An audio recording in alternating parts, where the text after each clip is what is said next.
ବାତ୍ୟା ମନ୍ଥା ଯେତେବେଳେ ଆନ୍ଧ୍ରାରେ ଲ୍ୟାଣ୍ଡଫଲ୍ କରିବ ତେବେ ଆମେ ଅଛୁ ଆନ୍ଧ୍ର ଓଡିଶା ସୀମାନ୍ତ ମାତ୍ର ଆନ୍ଧ୍ର ଠାରୁ 5 କିଲୋମିଟର ଗଞ୍ଜାମ ଜିଲ୍ଲାରେ ଅଛୁ। ଆନ୍ଧ୍ର ଓଡିଶା ସୀମାନ୍ତ ଗଞ୍ଜାମ ଜିଲ୍ଲାର ଚିକିଟି ବ୍ଲକ ସୁନାପୁର ବେଳାଭୂମିରେ ଅଛୁ। ସୁନାପୁର ସମୁଦ୍ର ତଟରେ ଅଛୁ। ସମୁଦ୍ର ତଟରେ ବର୍ତ୍ତମାନ ଯୋଉ ଝିପଝିପ ବର୍ଷା ହଉଥିଲା ଛାଡିଛି ସତ, କିନ୍ତୁ ପବନର ବେଗ ଧୀରେ ଧୀରେ ବଢିବାରେ ଲାଗିଛି ଏବଂ ସମୁଦ୍ର ମଧ୍ୟ ଅଶାନ୍ତ ହେବାରେ ଲାଗିଛି ଏବଂ ସମୁଦ୍ରର ଜୁଆର ଯୋଉ ରହିଛି ଜୁଆର ମାରିବା ସହିତ ଯୋଉ 100 ମିଟର ଆଗକୁ ମଧ୍ୟ ଆସିଛି। ଯୋଉ ବେଳାଭୂମିରେ ଯୋଉ ଯେତିକି ମାତ୍ରାରେ ଆସୁଥିଲା ସମୁଦ୍ରର ଜୁଆର ବର୍ତ୍ତମାନ 100 ମିଟର ଆଗକୁ ମଧ୍ୟ ଆସୁଛି ଏବଂ ଯୋଉ ଦେଖିବା ବର୍ତ୍ତମାନ ଯୋଉ ପୁଲିସ ଅଛନ୍ତି, ପୁଲିସ ପକ୍ଷରୁ ମଧ୍ୟ ବର୍ତ୍ତମାନ ଏଠାରେ କ୍ୟାମ୍ପେନିଂ କରୁଛନ୍ତି। ଏଠି କୌଣସି ପର୍ଯ୍ୟଟକ କୌଣସି ମତ୍ସ୍ୟଜୀବୀ କୌଣସି ସେମାନଙ୍କୁ ବାରଣ କରାଯାଇଛି ଏବଂ ଜିଲ୍ଲା ପ୍ରଶାସନ ଏବଂ ରାଜ୍ୟ ସରକାରଙ୍କ ନିର୍ଦ୍ଦେଶ କ୍ରମେ ଏଠାରେ ପହଞ୍ଚିକି ତଦନ୍ତ କରି ଯାଇଛନ୍ତି। ବର୍ତ୍ତମାନ ଅଛନ୍ତି ଦେଖିବା ଯୋଉ ସମୁଦ୍ର କୂଳ ସମ୍ପୂର୍ଣ୍ଣ ଭାବେ ଅଶାନ୍ତ ରହିଥିବା ସହିତ ଯୋଉ ଦେଖିବା ସଁ ସଁ ଗର୍ଜନ କରି ଅଶାନ୍ତ ହେଇଛି ସମୁଦ୍ର ଏବଂ ପବନର ବେଗ ବଢିବାରେ ଲାଗିଛି। ଧୀରେ ଧୀରେ ସମ୍ପୂର୍ଣ୍ଣ ଭାବରେ ପବନର ବେଗ ବଢିବାରେ ଲାଗିଛି। ଦେଖିବା ପୂର୍ବ କଥା କହିବା 30 ମିନିଟ ପୂର୍ବରୁ ଏତେ ମାତ୍ରାରେ ପବନ ନଥିଲା, କିନ୍ତୁ ବର୍ତ୍ତମାନ ସମୁଦ୍ରରୁ ପବନ ଅଧିକ ମାତ୍ରାରେ ବହୁଛି ଏବଂ ଯୋଉ ଗର୍ଜନ କରୁଛି ଅଶାନ୍ତ ହେଇକି ସମୁଦ୍ର ଯୋଉ ଗଞ୍ଜାମ ଜିଲ୍ଲାର ଯୋଉ ଆନ୍ଧ୍ର ଓଡିଶା ଯୋଉ ସୀମାନ୍ତ ରହିଛି ସୋନାପୁରର ଯୋଉ ଗର୍ଜନ କରୁଛି ଏବଂ ଯୋଉ ସମୁଦ୍ରର ଜୁଆର ପଛକୁ ରହିଥିଲା ବର୍ତ୍ତମାନ ଏଇ ଯୋଉ ବାରାକେଟ ରହିଥିଲା ଏଇ ବାରାକେଟର ପାଖାପାଖି 100 ମିଟର ଆଗକୁ ଆସିଛି। ଦେଖିବା ପୂର୍ବରୁ ଯେତେବେଳେ ବାତ୍ୟା ହଉଥାଏ ସେତେବେଳେ ଓଡିଶା ଯୋଉ ଦେଖିବା ଗଞ୍ଜାମ ଜିଲ୍ଲାର ଇଫେକ୍ଟେଡ ଯୋଉ ଦେଖିବା ନିର୍ବାଚନ ମଣ୍ଡଳୀ ଚିକିଟି ବ୍ଲକରେ ଏଇ ଆନ୍ଧ୍ର ଓଡିଶା ସୀମାନ୍ତ ମାତ୍ର ଏଠାରୁ 5 କିଲୋମିଟର ଆପଣ ଯଦି ଅତିକ୍ରମ କରିବେ ତାହେଲେ ଆଉ ସମୁଦ୍ର କୂଳ ଯଦି ଯିବା 3 କିଲୋମିଟର ଅତିକ୍ରମ କରିବେ ତାହେଲେ ମାତ୍ର ଆନ୍ଧ୍ରପ୍ରଦେଶ ପ୍ରବେଶ କରିବା। ଯଦି ଦେଖିବା ଓଡିଶାର ପ୍ରଥମ ବର୍ଡର ଏବଂ ଏଇ ବର୍ଡରରେ ପ୍ରଥମ ଯୋଉ ରାମିଆପାଟଣା ଗାଁ ରହିଛି ଏଇ ରାମିଆପାଟଣା ଗାଁର ଯେତେବେଳେ ବନ୍ୟା ବାତ୍ୟା ହୁଏ ସେ ଗାଁର ଅଧା ସ୍ଥାନ ସମୁଦ୍ର ଆୟ ଭିତରକୁ ପଶିଯାଏ। ତେଣୁ ଜିଲ୍ଲା ପ୍ରଶାସନ ଏଠି ମଧ୍ୟ ପ୍ରସ୍ତୁତି ରଖିଛନ୍ତି। ଏଠାରେ ଯୋଉ ମତ୍ସ୍ୟଜୀବୀ ମାନେ ବୋଟ ରଖିଥିଲେ ଡଙ୍ଗା ରଖିଥିଲେ ସେ ମତ୍ସ୍ୟଜୀବୀ ମାନଙ୍କର ବୋଟ ଡଙ୍ଗାକୁ ଆଗକୁ ମଧ୍ୟ ସ୍ଥାନାନ୍ତର କରାଯାଇଛି।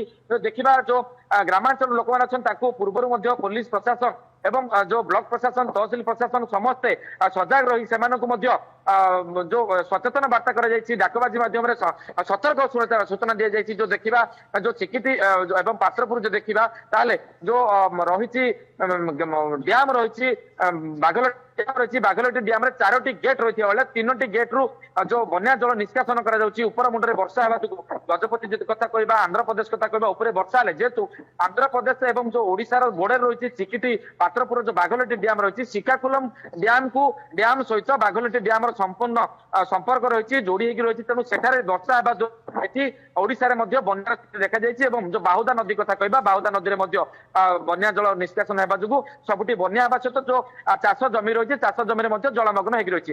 ଦେଖିବା ଗଞ୍ଜାମ ଜିଲ୍ଲାର ଦିଗପହଣ୍ଡି କଥା କହିବା ଦିଗପହଣ୍ଡିରେ ମଧ୍ୟ ଘୋଡାହାଡ ଡ୍ୟାମରେ ମଧ୍ୟ ଗୋଟିଏ ଗେଟ୍ ଖୋଲାଯାଇଛି ଏବଂ ଜିଲ୍ଲାର ବିଭିନ୍ନ ସ୍ଥାନରେ ବନ୍ୟା ପରିସ୍ଥିତି ଦେଖାଯାଇଛି ଏବଂ ବର୍ଷା କିଛି କିଛି ସ୍ଥାନରେ ହଉଥିବା ବେଳେ ଯୋଉ ଆମେ ଅଛୁ ବର୍ତ୍ତମାନ ଏଇ ଏସ୍ପିସି ଚିତ୍ର ଦେଖୁଛେ ପୁଲିସ ପ୍ରଶାସନ ପକ୍ଷରୁ ଏଭଳି ଭାବେ ଏଠାରେ ବୁଲୁଛନ୍ତି ସତର୍କ କରୁଛନ୍ତି ଏଠାକୁ କେମିତି ନ ଆସିବେ।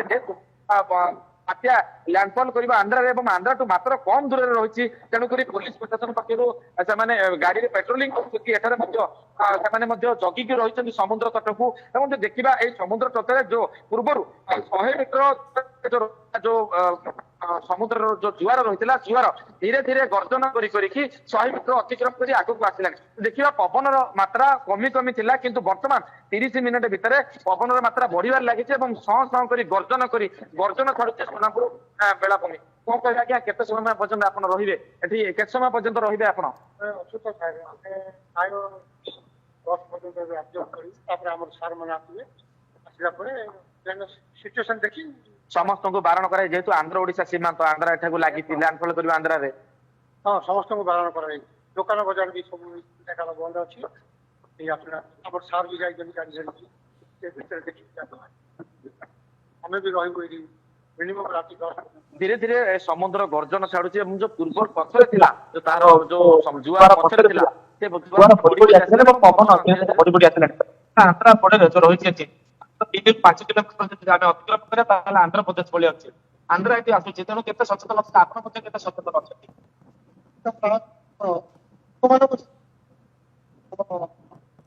ବାରଣ କରାଯାଇଛି।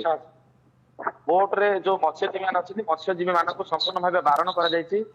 ଏବଂ ଯଦି ଦେଖିବା ଏତେ ମାତ୍ରା ପବନ ଇଏ ଏକ୍ସକ୍ଲୁସିଭ ଚିତ୍ର ଦେଖିପାରୁଥିବେ କିଭଳି ଭାବରେ ପବନର ମାତ୍ରା ବଢିବାରେ ଲାଗିଛି। ପବନ ଏତେ ମାତ୍ରାରେ ବଢୁଛି ଯେ ଶହ ଶହ ଏବଂ ଗର୍ଜନ ଛାଡି ଯୋଉ ଆନ୍ଧ୍ର ଓଡିଶା ସୀମାନ୍ତ ରହିଛି ଗଞ୍ଜାମ ଜିଲ୍ଲାର ପ୍ରଥମ ଯୋଉ ସୋନାପୁର ସମୁଦ୍ର କୂଳ ରହିଛି ଏଠାରେ ବର୍ତ୍ତମାନ ଜୋର ଶବ୍ଦରେ ସମୁଦ୍ରର ପବନ ଗର୍ଜନ ଛାଡୁଛି ଏବଂ ଦେଖିବା ଅନ୍ଧକାର ସହିତ ଯେତେବେଳେ ରାତି ବଢି ବଢି ଯାଉଛି ସେତେ ମାତ୍ରାରେ ପବନର ଗତି ମଧ୍ୟ ବଢି ବଢି ଯାଉଛି ଏବଂ ଯୋଉ ଜୁଆର ରହିଛି ଜୁଆର ପୂର୍ବରୁ ଅଧଘଣ୍ଟାଏ ପୂର୍ବରୁ ସେ ପଛରେ ଥିଲା ବର୍ତ୍ତମାନ 100 ମିଟର ଅତିକ୍ରମ କଲାଣି।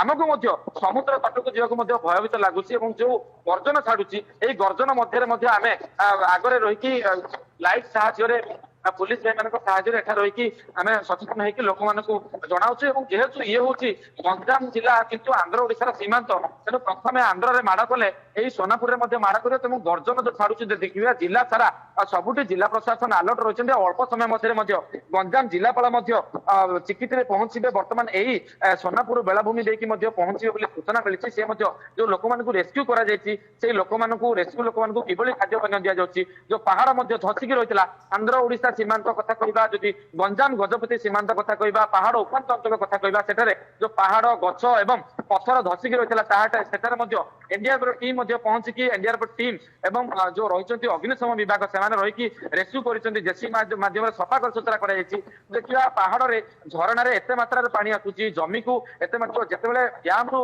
3टी गेट छड़ा जाइए पात्रपुर जदि कहवा बागेलटी डैम रु 3टी गेट खोल दिगपंडर घोड़ाहाट डैम गोटे गेट खोल तो देखा सारा गंजाम जिलार विभिन्न अंचल में समस्त ब्लॉक रे प्राय बन्या जल निष्कासन होची एवं ऊपर मुंडे वर्षा एवं जो पहाड़ झरणा पानी आसिबा जोगुरु बन्या पानी छाड़ी ठीक अछि वर्तमान समय बन्या पानी ता आसीबो किछि डैम वृद्धि पाइबो ए संपर्क में विस्तृत भाव आपन सूचना प्रदान करथिले।